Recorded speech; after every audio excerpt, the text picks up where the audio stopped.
Salut tout le monde, salut Catherine. Salut Pablo et salut à toutes et à tous. Petit débrief quotidien qu'on va tenir jusqu'à dimanche et peut-être après, en fonction de ce qui se passe après ces élections législatives. Là, on voulait revenir sur les sondages et notamment les projections de sièges à l'Assemblée nationale après le vote de dimanche. Ce qu'on voit globalement, c'est une dynamique descendante pour le Rassemblement national. En gros, le soir du premier tour, il était annoncé plus de 300 sièges dans la fourchette haute pour le Rassemblement national, c'est-à-dire une majorité absolue tout seul. Et puis, au fur et à mesure qu'on avance, et notamment au fur et à mesure des désistements, cette majorité d'abord a été revue à la baisse, puis après ils sont passés sous la majorité, et aujourd'hui, on les situe même entre 180 et 220 sièges. Là, ça c'est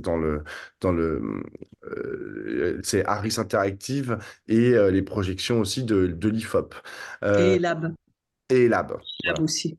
Donc, tout le monde les met dans une tranche autour de 200, c'est-à-dire sans majorité absolue, sans même pouvoir obtenir une majorité avec LR, ce qui est quand même important, même si on prend tous les LR, ça ne ferait pas une majorité absolue. Et puis, d'un autre côté, il y a le nouveau Front populaire qui monte un peu, là, qui est dans une fourchette entre 160 et 190 députés. Ça, c'est par exemple, c'est dans le sondage Elab d'hier.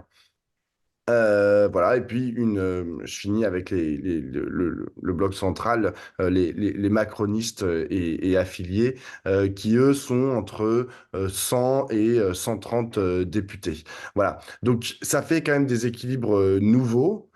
Après, comme tu me l'as très bien dit juste avant de commencer, faut pas vendre la peau de l'ours avant de l'avoir tué. Peut-être vas-y là-dessus, parce que c'est vrai que je vois beaucoup de gens. On est déjà en train Bah, tout le monde est en train de se projeter déjà dans une union nationale. Comment est-ce qu'on ferait, machin, machin. Euh, on se calme, hein. oui, d'abord, ce que je pense, c'est que il y a un autre sondage qui vient d'être publié qui contredit un peu tout cela, c'est que 50% des Français voudraient une majorité absolue pour le Rassemblement national et que le Rassemblement national dirige. Et que ce désir que le Rassemblement national dirige se retrouve à plus de 50%, près de 60% parmi les électeurs LR, 25% parmi les électeurs Renaissance, et on les retrouve même tout à fait à gauche.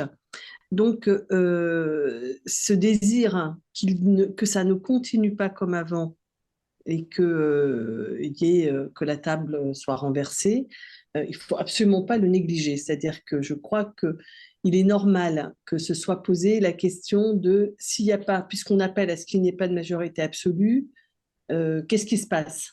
C'était le débrief qu'on a fait avant-hier tous les deux et puis le débrief qu'on a fait hier et qui a agité un petit peu le débat politique ces derniers jours, c'est-à-dire au fond, d'accord, vous nous dites pas de majorité absolue pour le RN, mais alors est-ce que la France est ingouvernable?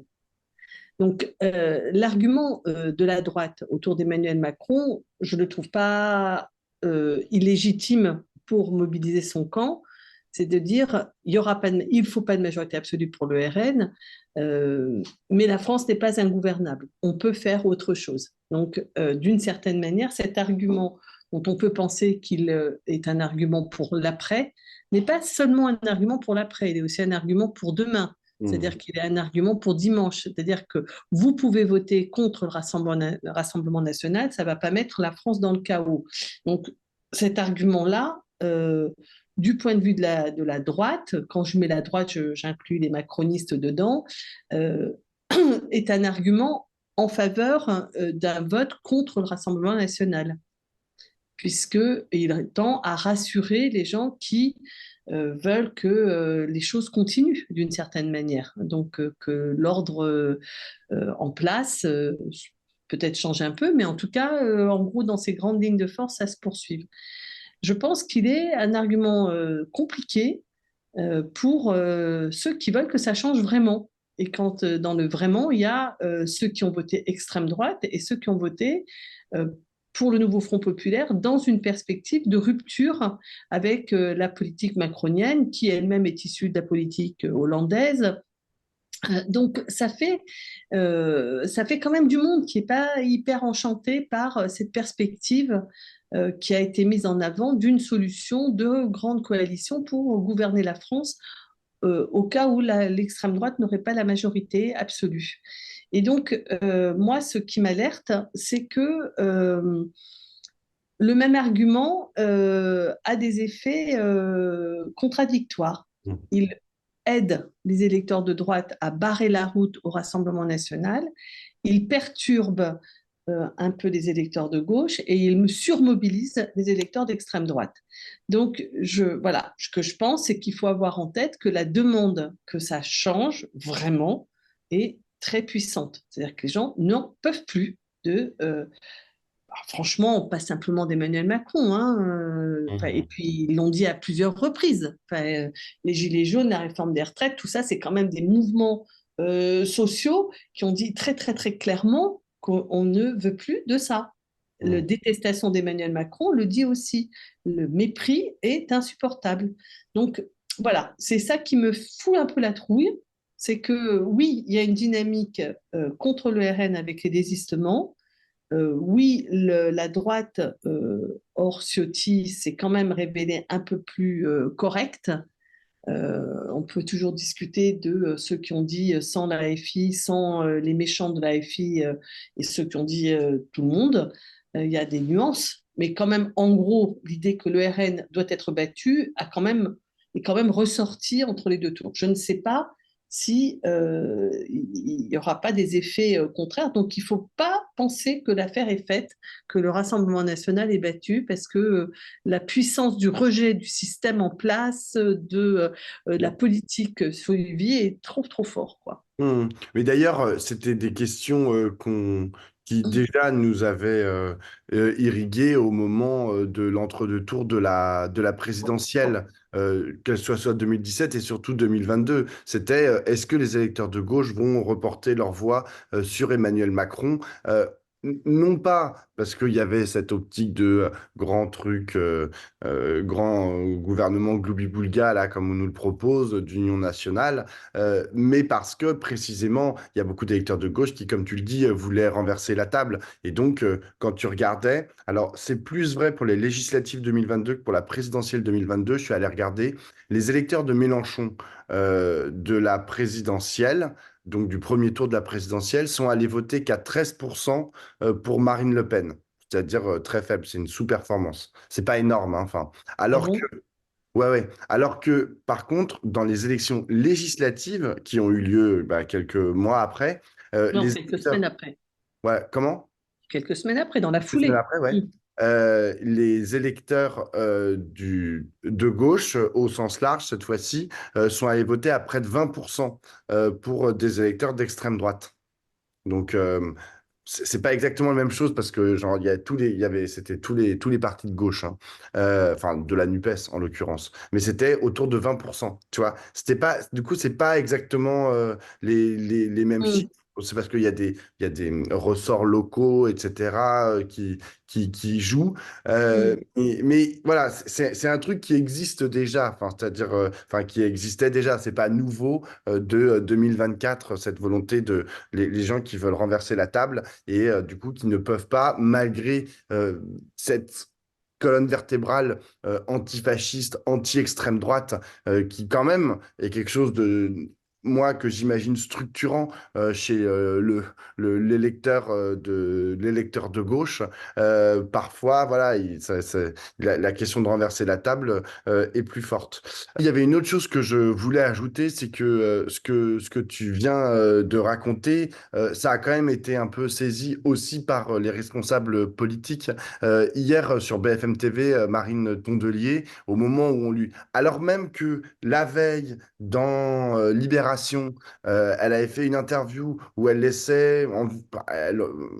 elle laissait ouvert la possibilité, effectivement, de cette grande coalition nationale dont elle dessinait pas tellement les contours, mais enfin, voilà, c'était possible. Le matin, elle était dans une radio ou une télé, je ne sais plus, et pareil, elle avait dit que pourquoi pas. Hier soir, sur BFM TV, elle avait un peu évolué, sûrement prise des mêmes questionnements que tu soulevais, Catherine, et elle avait. C'était là, d'un coup, c'était genre non, non, non, attendez, on va pas parler tout de suite de ce qui va se passer après juillet parce que, déjà, il faut qu'on gagne le 7 juillet, il faut qu'on gagne le 7 juillet, il faut battre le Rassemblement national, etc. C'est-à-dire que c'était ça, sa Mm. ligne. Et ce matin, François Ruffin a été interviewé sur RTL dans la matinale. Et alors lui, il a carrément dit, alors même que lui aussi, il avait posé des conditions pour rentrer dans un éventuel grand gouvernement, c'était le RIC, l'ISF climatique et l'abrogation de la réforme des retraites. Il avait posé ces trois conditions. Là, tout d'un coup, ce matin, il a dit non, non, mais je ne participerai pas à un gouvernement, je cite, hétéroclite et improvisé. Donc, pareil, il ferme la porte parce que précisément, il doit sentir comme toi, j'imagine aussi sur le terrain, ce qui se passe, les remontées, les machins et les gens qui veulent renverser la table et qui pourraient ne pas reporter leur vote, en l'occurrence sur lui. Oui, oui, qui veulent renverser la table. Et puis il y a tous ceux, enfin, encore une fois, je pense que la puissance du mépris et le souvenir cuisant de 2005, où les électeurs ont voté, où il s'est passé autre chose, ça reste, enfin, tu vois, ça marque les esprits. Je pense que les gens n'ont pas envie bah, ils se sont exprimés et qu'on n'en tienne pas compte ou qu'on s'arrange contre ça. C'est-à-dire ce qui apparaîtrait comme un grand arrangement pour conserver ce qui peut l'être, ça ne serait pas accepté, quoi. En C'est-à-dire fait, là, c'est qu'il... la reconstitution potentielle du système qui est Oui, c'est dénoncée ça, ça apparaît comme précisément par tel. Marine Le Pen. C'est l'UMPS. C'est-à-dire que elle, tu sais, elle disait UMPS pour dire genre c'est l'alliance de la gauche et de la droite, c'est horrible, nanana. Et là, c'est vrai que ça fait magouille. Alors, juste pour ceux qui nous regardent, genre, il y a pas de aujourd'hui, à notre connaissance, mais je pense que c'est vrai,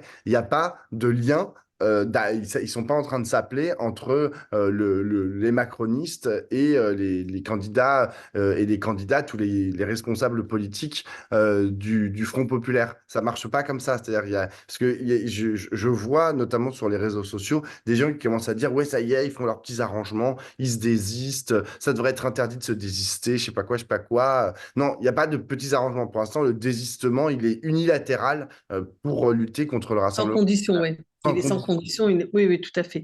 Mais ce que je pense aussi, c'est que, enfin, ce qui est très compliqué, c'est que le parallélisme entre extrême gauche et extrême droite, la banalisation de l'extrême droite, y compris par Emmanuel Macron dans ses déclarations disant que le Front populaire était 4 fois plus dangereux que l'extrême droite pour son programme économique et qu'il était immigrationniste et je sais pas quoi, je sais pas quoi, enfin toutes les vilainies qu'il a sorties. Bah, du coup, les électeurs, enfin, il a contribué aussi à cette banalisation. C'est-à-dire que l'idée qu'il faut s'allier qu'il faut absolument tout faire pour que le Rassemblement national ne passe pas, euh, si tu veux, l'enjeu fondamental de cette proposition, il ne faut pas que le Rassemblement national dirige la France, apparaît comme bah, beaucoup moins pressant, quoi. Donc, du coup, ça apparaît comme le système qui essaye de se rabibocher. Et enfin, moi, je pense que enfin, on est pris en étau. Enfin, j'étais sur BFM avant toi. Moi, j'ai été mauvaise comme un cochon dans cette émission parce que je ne savais pas comment me dépatouiller de cette situation, quoi. Si tu veux, le fait que ce débat ait été mis sur la table et que je vois bien la charge de mépris que peuvent ressentir des électeurs qui sont très fâchés, très en colère, hein, et puis cette idée que ça s'organise pour préserver le système. Bon, je suis contre cette grande alliance pour les raisons qu'on a discutées hier, mais par ailleurs, je voyais bien la difficulté que cela pouvait, enfin, que cela représente pour tout cet électorat, que ça peut surmobiliser. Et en même temps, je ne voulais pas la défoncer non plus parce que je pense qu'il y a une partie d'électorat que ça peut rassurer Mmh, de se dire qu'il y a une solution. Tu mmh. vois, c'est compliqué hein, comme histoire, hein, moi je trouve. Enfin bref, en tout cas, il y a l'appel des historiens que j'ai trouvé très à propos. C'est combien? 1000 historiens qui 1000 ont fait historiens, ouais. Ouais, 1000 historiens qui font un appel. Donc, il y a absolument toutes les sensibilités parmi les historiens et vraiment tous les grands noms de l'histoire contemporaine qui disent qu'il ne faut pas, absolument pas donner le pouvoir à l'extrême droite. Et donc, il réaffirme le caractère d'extrême droite du Rassemblement national et que pas simplement pour son histoire, encore que c'est très important parce que c'est son histoire qui le constitue. En l'occurrence, à la différence de Emmanuel Macron, dont on voit qu'il n'y a pas d'histoire et qui donc il n'y a pas de fondement et ça part en n'importe quoi, en vrille dans tous les sens. Eux, ils ont une colonne vertébrale. On s'en parlait tous les deux avant le débrief. Le fait que 90 députés, enfin candidats Rassemblement national se fassent stopper pour des propos homophobes, racistes, antisémites, nazis, révisionnistes, tout ce que tu voudras, bah, montre que c'est bien de cette histoire-là et que c'est bien ce danger-là qu'il représente pour la République et que au fond, c'est ça le fond de ce qui se joue dimanche. J'ai l'impression que ça a aussi un peu parasité, tu vois, l'enjeu essentiel de ce vote de dimanche. Bon, on a envie de croire hein, aux Mmh. sondages. Moi, j'espère qu'ils ont raison, les sondeurs, et qu'ils ont anticipé les désistements, le niveau de désistement différencié. Hein. Face à Elisabeth Borne, elle va souffrir quand même pour se faire élire, je pense. Mmh. Donc, bon, il va y avoir de la perte en ligne, mais j'espère qu'ils l'ont anticipé, ça. Bon, mais moi, si tu veux, je terminerai sur une proposition, parce que moi, j'ai une proposition sur Mmh. ce qui peut se passer après le 7 juillet, qui est assez simple. C'est la gauche ne participe à aucun gouvernement. L'extrême droite ne peut pas faire du coup de gouvernement non plus parce qu'ils n'ont pas la majorité. Du coup, il n'y a pas vraiment de gouvernement, mais en vrai dire, c'est pas très grave. Ou alors, on nomme un gouvernement technique qui fait absolument rien, qui fait que valider les budgets de l'année dernière, etc. Et on attend un an avant de faire l'élection. Et en fait, c'est exactement, les gens disent, ah, mais ça, c'est pas possible, c'est horrible s'il n'y a pas de loi, etc. Non, non, c'est exactement ce qui se passe dans les années préélectorales, les années qui précèdent les élections présidentielles et législatives.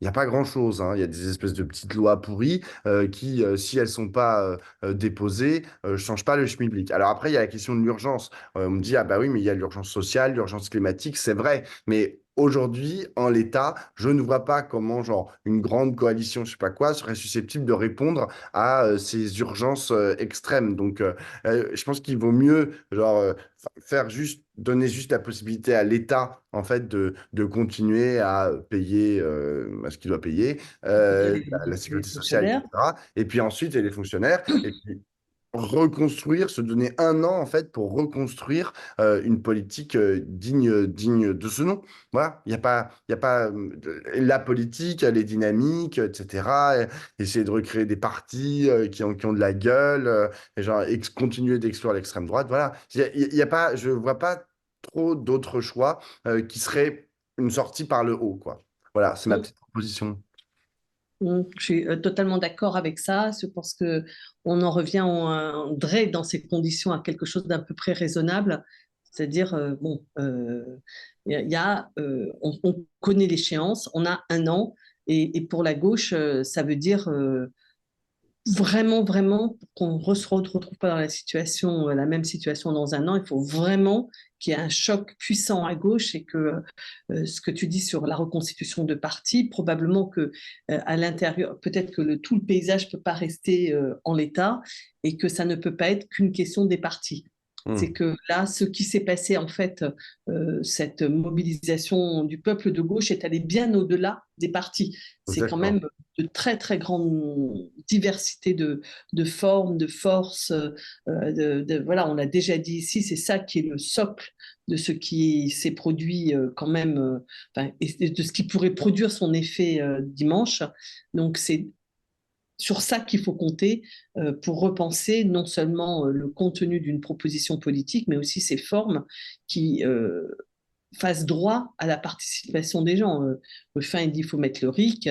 Moi, j'ai déjà dit que je pensais que le RIC n'était pas la solution finale ou ultime Puis pour la alors, surtout demande le de RIC, quand tu as mobilisation. 50% des gens qui votent extrême droite, Oui, enfin, c'est surtout que je pense que la demande de participation, elle est pas simplement à coup de référendum multiplié, quoi. C'est surtout, il faut que la démocratie se revivifie dans la vie, la proposition politique, et puis dans la vie sociale en général. Bon, bref.